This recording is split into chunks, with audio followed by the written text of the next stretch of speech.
کسی زمانے میں بنی اسرائیل کے ایک نیک عابد کا چرچا تھا۔ وہ اپنی زندگی اللہ کی عبادت میں گزار رہا تھا۔ دنیاوی لذتوں اور فتنوں سے دور ایک عبادت خانے میں گوشہ نشین تھا۔ اس کی نیکی اور پرہیزگاری کی شہرت دور دور تک پھیل چکی تھی۔ ایک دن کچھ گمراہ لوگوں کا گروہ ایک چالاک طوائف کے پاس پہنچا۔ ان کے دل میں عابد کی پاکیزگی کے خلاف حسد بھرا ہوا تھا۔ وہ چاہتے تھے کہ کسی طرح اس نیک بندے کو گمراہی کے راستے پر ڈال دیں۔ چنانچہ انہوں نے طوائف کو قائل کیا کہ وہ کسی نہ کسی طرح عابد کو بہکا دے۔ ایک اندھیری اور طوفانی رات تھی، آسمان سے بارش کے قطرے گر رہے تھے اور تیز ہوا چل رہی تھی۔ اسی رات وہ فاحشہ عورت عبادت خانے کے دروازے پر آئی۔ اس کے کپڑے بارش میں بھیگ چکے تھے اور سردی سے کانپ رہی تھی۔ اس نے دروازہ کھٹکھٹایا اور عاجزی سے پکارا، اے اللہ کے بندے، میں طوفان میں پھنسی ہوئی ہوں، ایک بے سہارا عورت ہوں، کیا تم مجھے پناہ نہ دو گے؟ عابد نے کھڑکی سے جھانک کر دیکھا، لیکن دل کو سخت کرتے ہوئے نظر انداز کر دیا۔ وہ جانتا تھا کہ دنیا کی آزمائشیں کیسی ہوتی ہیں۔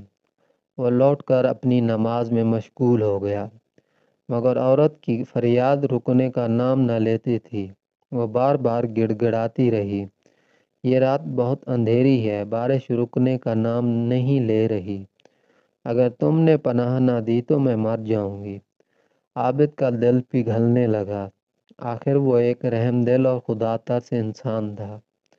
اس نے دروازہ کھولا اور کہا، آؤ اندر آ جاؤ، لیکن خبردار، عبادت خانے میں اللہ کا ذکر ہوتا ہے، یہاں کوئی برا خیال مت لانا۔ عورت اندر آئی اور ایک کونے میں جا کر بیٹھ گئی، مگر اس کے دل میں کچھ اور ہی ارادے تھے۔ اس نے دھیرے دھیرے عابد کو اپنی طرف مائل کرنے کی کوشش شروع کر دی۔ اس کے میٹھے بول، ادائیں اور دل لبھانے والے انداز رفتہ رفتہ عابد کے دل میں وسوسے پیدا کرنے لگے۔ وہ جو ہمیشہ دنیاوی خواہشات سے دور رہا تھا، آج پہلی بار اس کے دل میں ہلچل مچ گئی۔ عابد کی نیت بدلنے لگی، اس کے قدم بہکنے لگے، لیکن عین اس لمحے اللہ کے خوف نے اس کے دل میں جوش مارا۔ وہ تڑپ کر اٹھا اور خود سے مخاطب ہو کر کہا، اے نفس، اگر تو اس گناہ کی طرف بڑھ رہا ہے تو پہلے دیکھ لے، کیا تو جہنم کی آگ سہ سکتا ہے؟ یہ کہہ کر وہ عبادت خانے کی چراغ کے پاس گیا اور اپنی ایک انگلی اس کے شعلے میں رکھ دی۔ تپش اور جلن نے گوشت جھلسا دیا، درد کی شدت نے اسے کانپنے پر مجبور کر دیا، مگر وہ خاموش رہا۔ اس نے خود کو سنبھالا اور دوبارہ نماز کی طرف متوجہ ہونے کی کوشش کی، مگر نفس کی سرگوشیاں پھر لوٹ آئیں۔ وہ پھر عورت کی طرف مائل ہونے لگا۔ یہ دیکھ کر اس نے اپنی دوسری انگلی بھی چراغ کی لو میں رکھ دی، یہاں تک کہ وہ بھی جل کر سیاہ ہو گئی، مگر نفس اب بھی قابو میں نہ آ رہا تھا۔ بار بار جب اس کا دل بہکنے لگتا، وہ اپنی ایک اور انگلی جلا دیتا، حتیٰ کہ اس نے اپنی ساری انگلیاں جلا ڈالی۔ شدید تکلیف کے باوجود وہ گناہ کی طرف قدم نہ بڑھا سکا۔